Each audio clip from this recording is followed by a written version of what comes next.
Advantage is a powerful tool to make the players feel powerful, especially if they're up against a difficult encounter or the dice have been against them for that table. So remember, this can be tactically used for players, figure out how to get advantage, but also for dungeon masters that want to make their players feel better during a game or when things are not going their way.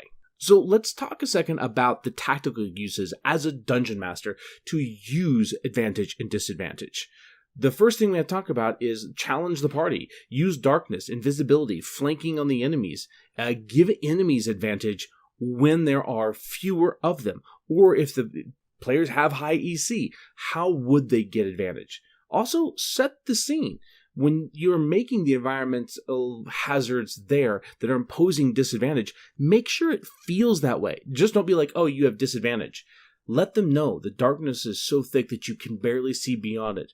The flashing of the people is like shimmers in the mist. Make sure that they understand the difficulty they're going into. Don't just randomly throw a disadvantage at them. And reward strategy.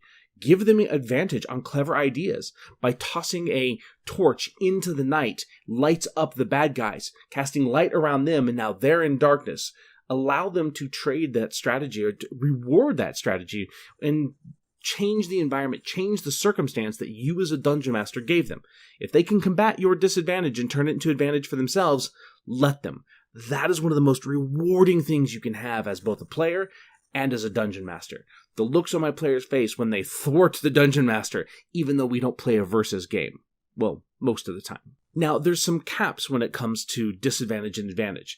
Part of it is the fact that it's fixed. Advantage is powerful, but it's capped because it doesn't stack.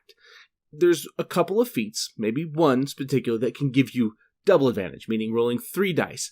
Also, if someone uses luck and covers their eyes, they get triple advantage because they're rolling disadvantage, but then they get to roll a luck die, meaning they get to pick the highest of those 3. There's lots of ways that the rules can be bent, and I encourage that. I encourage my players to utilize those rules creatively. But some tables can even use additional rerolls or inspiration stacking, meaning triple advantage or double advantage when the situation really applies for it.